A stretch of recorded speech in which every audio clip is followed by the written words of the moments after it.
Hey, Dr. Drill here with a motivating period of instruction on a condition called plantar fasciitis.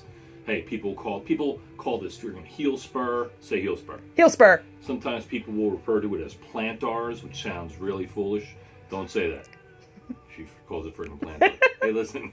All right, so we're not going to do that. Plantar fasciitis. Let's break it down. On the bottom of in the sole of your foot. All right, here's my little anatomical model of the foot and ankle. The sole of the foot is called the plantar surface of the foot. You plant your foot when you walk, right? So plantar fasciitis, there is fascia is a piece of connective tissue, which is right here. You can see it fans out onto all the toes, and then it's going to come to a point and attach right here. It's like a cable that is attached to the bottom of the foot. So as we walk, our toes are going to flex and extend. We're going to first strike our heel, then we're going to hit our midfoot, and then toe off, and heel, midfoot, toe off.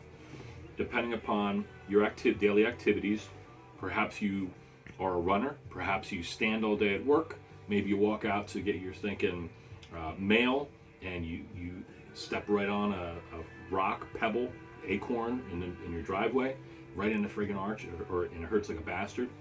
You could wind up with a case of plantar fasciitis. Many years ago, okay, I was trying to impress the ladies. I ran on the beach barefoot. It hurt me for probably 6 months. All right, and then just one day, it had gone away. I followed a regimen in order to fix it way back then, and I'm going to share that with you right now. So, plantar fasciitis. What on earth do you do? All right, first thing you need to do is you're going to ice the shit out of it. I mean, big time. I mean, like a Wawa bag of ice. If it's bad enough, you're going to dump half a bag of ice in a spackle pail, and you're going to fill the rest with water, and you're going to immerse your foot in that. You're going to go through the stages of cold, burning, aching, and numbness, and that's when you know your foot has been sufficiently cooled. All right? What does ice do? It's going to reduce inflammation and pain, primarily. Right? Another thing that you can do if the ice bath is too much for you, you're going to take a water bottle. This canister of BioFreeze, which we sell at Healthy Balance Chiropractic for a reasonable and customary fee. This is analogous to a water bottle. You can take a little sip out of a standard water bottle. You're going to freeze it overnight, and it's going to become solid ice. Then you're going to take it, and you're going to sit on the couch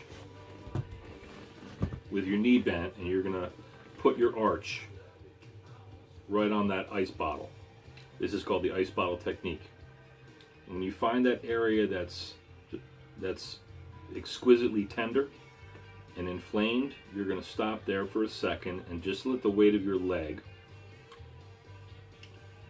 produce some pressure, all right, right where the ligament is inflamed. And this is a technique called ischemic compression. Ischemia is when you push the inflammation out of an area. So by putting pressure down into the arch like that, it's like I'm pressing. If you can look at my thumb here, I press down and it blanches, turns white, and then all the color comes back. So when I do that in my heel, I'm pushing all of the inflammation, all of those cells out of the way, and it's like you're squeezing on a sponge, you're wringing out a sponge so that it can be brand new again. So that's the ice bottle technique. The second part of the plantar fasciitis protocol is you're going to take your ankle and put it up on your knee, and you're going to choke your foot. What are you going to do to your foot? Choke it, sir. I mean, you're going to take your thumbs and you're going to grab your foot, and you're going to go straight into the arch from the heel, and you're going to go all the way up to the toes. You're going to choke it, and you're going to work on it. Kind of get to know your foot, massage your feet. You know, we abuse our feet, and some people don't like feet. They're ugly or they're smelly or whatever, but this is where the rubber meets the road, so we really need to take good care of our feet and choke them. So we're going to choke them, and then we're going to twist it. I'm going to grab it like this. Now beware the dirt bags and their jacked up trucks out there. All right, you're going to take your fingers, interlace them. You're going to grab the foot and you're going to twist it. So we've choked, then we're going to twist, then we're going to pull on it, to stretch this part of our foot and ankle. And then I'm going to take my web and I'm going to put it behind my heel, and I'm going to push on this. I'm going to pull here and push here. So I choke it, say choke it. Choke it.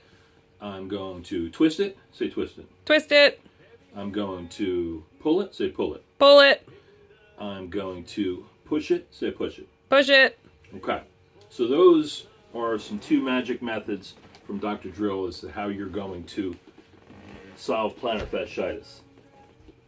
Once again, it's inflammation in this structure right down here.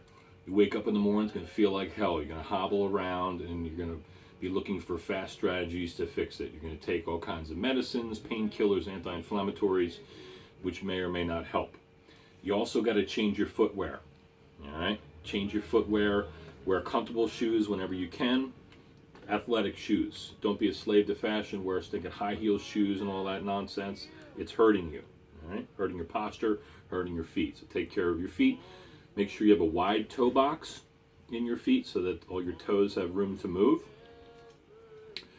What else? Let's see. Hey, if you don't put the time in and do all these things that I'm recommending to you, you could very easily wind up getting an injection in the foot where they take a needle and they stick it in your arch and then squirt some cortisone in there.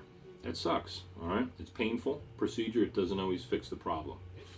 You could get ultrasound where they go in there, and ultrasound can be an effective method to break up scar tissue and prompt that area to start healing, okay? There's even a method that I've heard of where they take a scalpel and they're going to see this little ligamentous structure right here, this plantar fascia.